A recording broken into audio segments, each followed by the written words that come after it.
Right. You're watching CJRU. My name's Alex, and I'm here with Hockey Dad. Welcome to Toronto, guys. Thank you. So I want to start things off. I want to talk to you about the name. So my understanding is that it came from a Simpsons episode. But you guys seem to play in Canada a lot. I mean, like this tour, except for I think one date, has been almost all Canada. So what's the response to the name like? What preconceived notions do people have based on the name, given the fact that hockey is such a big cultural piece here? I don't think we really realised how much of a thing it was until we came to Canada. Because like at home, obviously we've got like field hockey and that. Right.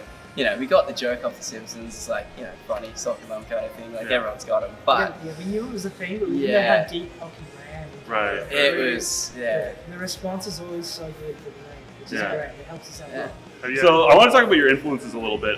You know, I've sort of read in a number of places that sort of 90s punk music has been a big impact on your sound. So like, what are some 90s punk bands that you really like? Like literally just downstairs, I looked. There's like a window next to the stage, and it was like literally the cover of Black Flag Damaged. Like you know, like the guy with the fist and broken glass and that. Yeah, I just put up on my story. Henry Rollins on the cover. Yeah, yeah, I think so. Yeah.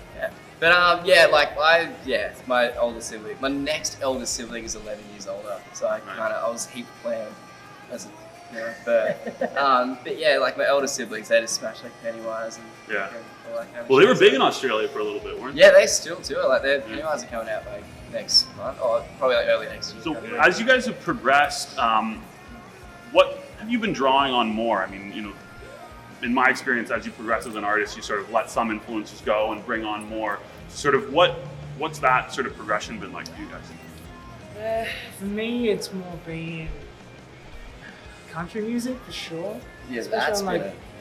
the last couple of years of us, kind of discovered, kind of got country music and realized how beautiful it is. We kind of got into Stones heavily, and then we were like, oh, hey, yeah, 70 Stones, and then it was kind of from there. It's like, well, this is just good country. Yeah. And finding good country helped us a lot. And I think it shows a lot. A lot of our new songs. Yeah. In that alley a lot. So, like, I mean, how do you think the country, like, specifically has shaped your newer songs? I think possibly from a songwriting standpoint. Yeah. Like country songs really just focus on, it's just a specific topic and I just write it and make it work. Yeah. It's kind of cool if you can make a song about, pick a subject and you make that song work and you make that good song. Right. It's like the best thing to do. Yeah. And between listening to Black Flag and like Fancy Mind. That's kind of a very cool blend. Yeah, it's I love that. Somewhere in the middle. Right. So I mean, something that's always fascinated me, just from the little bit of time I spent down in Australia, and just from being such a big fan of yours and so many of your contemporaries from back home, is just rock and roll seems to not have died out in Australia in the same way that it has here. And I mean, I think that it's likely that Triple J plays a big role in that. But what do you see as being sort of like the biggest cultural differences that have sort of led to rock and roll still being like the dominant genre in Australia? Man, That's a good question. it's trippy because like, I guess, I don't know, like our parents listen to a lot of rock, and then I'm sure, grandparents listen to a bit of rock. It probably stems from bands like AC/DC being so big and so successful and so culturally like significant in Australian culture. Like a rock band is always kind of like a top tier thing. Everyone's got that like, I remember seeing that band at this pub, you know what I mean? Like it's kind of just, you've always got that like core essence about it. And I think that's kind of, it just carried on. Yeah. And I guess another thing too, like to make a note of, is that we're all just best of mates. Like by the time that you grow up with the band, like coming out of school in the band and that, you just meet all your other friends in bands coming out of that. Like, yeah, it does seem like there's a real sort of camaraderie between like you guys and DZ Death Rays and Dune Rats and stuff. Yeah, so it's kind of, it definitely helps that scene, like just being amongst it and just make you like, yeah, this is it. Right. So who's one of your contemporaries that you really admire from back home? Shit. Like, a lot. Like DZ, like they took us on one of our first proper tours. And they only just came out of Year 12 kind of thing. That was like, we looked up to them massively. They kind of showed us the ropes, and it's still kind of looking after us, looking out, showing us how to still do it. Yeah, exactly. So, we respect those guys. They're one of the hardest working guys in Australia, if not the world. Yeah, literally. Yeah. So, I mean, what role do you think sort of public radio and Triple J has played? I mean, I know when I was down there was, it felt like every time I was in a cab or an Uber, we weren't listening to, an aux cord. We were listening to Triple J, and we were listening to you guys or Skeggs or the DMAs. So, I mean, what role does like having a good, strong kind of public radio play in sort of promoting that sort of national identity in music? Yeah, it's so trippy when like you look at say North America and like there's all these college radios that are just like they're almost just as strong as Triple J. Like it's just like, but there's all these little pockets of music and there's just like so many different zones to hit. Whereas Australia's just one humongous thing, and it does make it's super cool in that way because like everyone's kind of. Once you get on the Triple J, you're like, fuck, it's a really cool thing. It's such a great way to show Australian bands to Australia. Yeah. I think it's one of the best ways, and they're really good at supporting Australian bands coming up. Yeah. Kind of giving them the time they need. Yeah. Attention they need, and they pick pretty good bands. Yeah, well, they picked you guys, so. Thank you. I want to talk about this video. I mean, my first introduction to you guys was your video for I Want to Be Everybody, where you're walking around, just for those who haven't seen it, and there's a whole myriad of costume changes. And the lyrical concepts I really identified with, just sort of not really knowing sort of what to identify with. So of all of the sort of different costumes in that video, what's the one that each of you identifies with the most? I loved playing the god. That was my favorite one to do, like during the video. You suited it real well. Yeah, it kind of worked for me. Maybe I should explore that avenue a little more.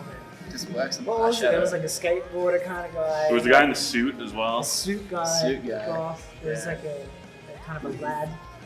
The lad was kind sick. of like that was DMAs. Yeah. That was cool, man. That was good. I don't know.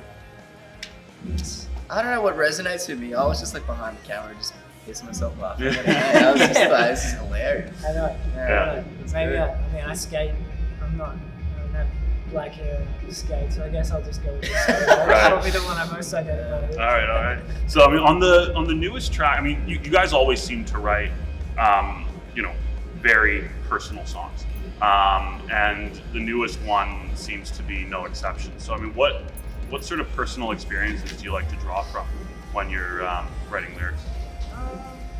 I kind of just go for anything that comes out. I don't really look for anything specific that I'll get. Sometimes you kind of have to make up a story first and then try and relate to the story you've made up and bring your own into it after that. Yeah. I feel like that's kind of the easiest way to do it. So sometimes it can be, just missing out. It always kind of changes for me every time. Yeah. Any thoughts on that? I mean, man, like if Zach writes down lyrics, because he's definitely the lyricist out there too. I come in just guns blazing on the drums kind of thing. I just point fingers. Like if he writes a shit lyric, I'll be like, that sucks, dude. But like, yeah. Right. So I mean, how does being a two-piece shape your sound? I mean, like both as a, recording and writing entity, but also as a live touring band. What impact does it just being the two of you play?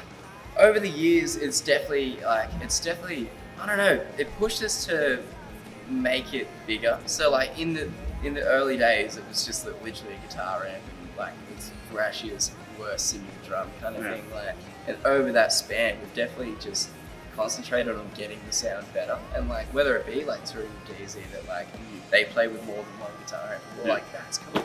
And then we just kind of like picked away at like you just see stuff over the years, and I think honing into that, they just help us get the sound, I guess.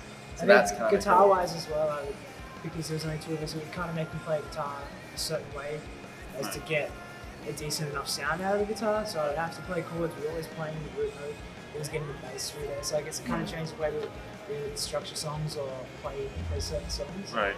But in the studio, I think we've never really tried to let it hold us back, I guess, or tried not to think about the live sound so much when we're actually in the studio and kind of just let everything happen and we'll figure it out later when we're playing live. Right. Yeah, that's always the fun part. Just come back from recording come back and you're like, how the f*** am I going to play this now? And somehow life finds a way. Yeah. Oh, fair enough. Good. Yeah. Alrighty, guys. Well, thanks very much for joining us. Do you have any final words for the people of Toronto? The city's beautiful. We've had such a good time in Canada. Yeah. We love coming back. That's good. All right. Well, thanks a lot, guys. Hey, what's up? This is Hockey Dad, and you are watching CJRU. Yeah, you are. Thanks, guys. Yeah, Thank you. Appreciate that.